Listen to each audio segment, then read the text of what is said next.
महान नवंबर के उपलक्ष्य पर सीपीएम की ओर से रानीगंज के डॉल्फिन मैदान से एक रैली निकाली गई, जो कि नेताजी मोड़ पर पथ सभा में तब्दील हुई। इस मौके पर रानीगंज के विधायक रुनु दत्त के अलावा अन्य सदस्यगण मुख्य रूप से उपस्थित रहे।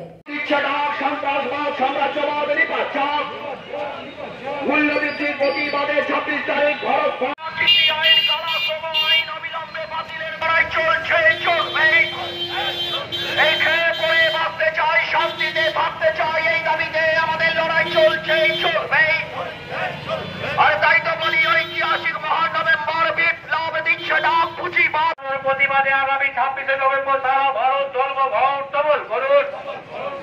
ভারত মাতাকে জলের দামে বেচে দেওয়ার প্রতিবাদে আগামী 26শে নভেম্বর সারা ভারত জন্মঘট সবল করুন।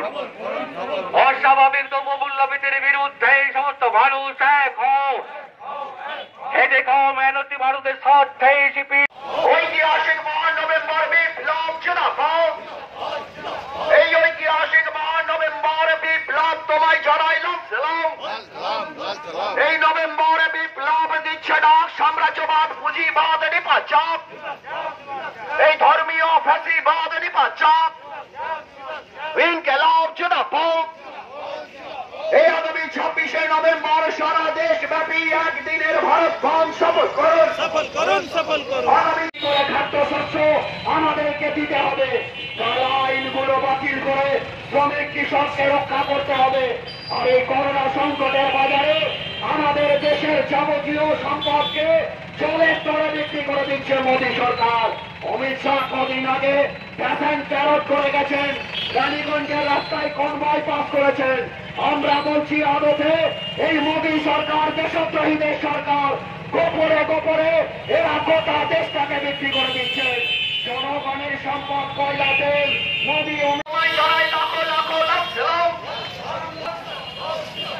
নভেম্বর বিপ্লবের আজকের মিছিল থেকে শপথ নিন। আগামী 26 তারিখ ভারত বন্ধ শপথ করুন।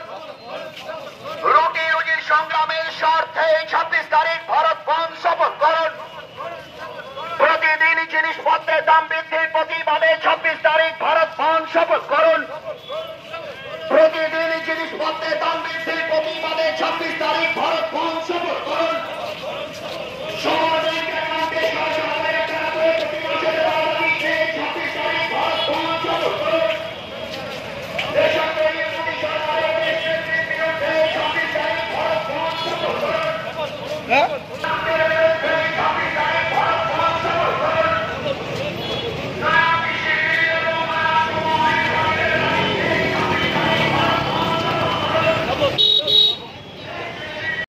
যার 104তম দিবস বছর আমরা পালন করছি। 104 বছর আগে সোভিয়েত রাশিয়ার বুকে যে বিপ্লব সংগঠিত হয়েছিল, দুনিয়ায় প্রথম মানুষ জেনেছিল যে শ্রমিক কৃষক গরিব মানুষ যারা এতদিন রাজশক্তির হাতে শোষিত হয়, তারা কোনদিন ক্ষমতা দখল করতে পারে। ইতিহাস প্রমাণ করে হ্যাঁ প্রামে বিআই লেনিনের নেতৃত্বে সোভিয়েত ইউনিয়নে সেই ঘটনা ঘটেছিল। যে বিপ্লব ভারতবর্ষের মতো দেশে, যে দেশ ছিল ব্রিটিশ শাসনাধীন, সেই ভারতবর্ষের মুক্তি আন্দোলনকে তীব্র করে তুলেছে। 7 তারিখ থেকে লড়াই শুরু হয়েছিল। 10 দিনের পর 17 তারিখ জার মুক্ত রাশিয়া তৈরি হয়েছে। এবং তারপরে ইতিহাস আমরা জানি যে সমাজতান্ত্রিক ক্ষেত্রে যারা হচ্ছে যে জিনিসের দাম কমিয়েছিল, সস্তায় হচ্ছে রেশনের মাধ্যমে খাবার দিয়েছিল, সবাই চিকিৎসার ব্যবস্থা করেছিল, সবার হচ্ছে যে স্বাস্থ্য এবং শিক্ষা সরকার সমস্ত ব্যবস্থা নিয়েছিল। সেখানে অনেকটাই হচ্ছে গরিবী কমে গেছে। যাই হোক, আমরা তাকে সামনে রেখে আজকে আমরা মিছিল করলাম। যা পশ্চিমবাংলায় বিভিন্ন জায়গায় বিভিন্ন দিন হচ্ছে, আমরাও হচ্ছে মিছিল করলাম। সাথে সাথে আপনারা জানেন যে ইতিমধ্যে 26 তারিখে আমরা শ্রমিকরা ভারতবর্ষের সমস্ত সংগঠন, শ্রমিকের যত ফেডারেশন আছে, যত কৃষক সভা আছে, সবাই মিলে ঠিক করেছে, ছাত্র যুব মহিলা সমস্ত সংগঠনগুলো মিলে তারা ঠিক করেছে যে আজকে যে অপশোষণ চলছে, যেভাবে মূল্যবৃদ্ধি হচ্ছে, যেভাবে জিনিসপত্রের দাম বাড়ছে, সরকার হচ্ছে নিশ্চুপ।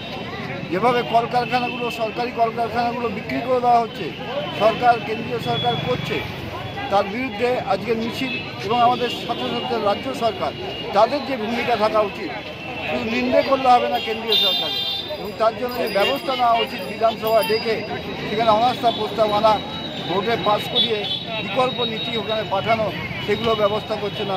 মূল্যবৃদ্ধির ক্ষেত্রে তাদের টাস্ক ফোর্স ছিল কেন্দ্রীয় রাজ্য সরকারের, কোনো ভূমিকা তাদের নেই। এই সবটাকে নিয়েই হচ্ছে আজকে আমরা স্ট্রাইকের প্রচারও করলাম, নভেম্বর 2 প্রচার। रानीगंज से सम्राट दास की रिपोर्ट, पीवी न्यूज।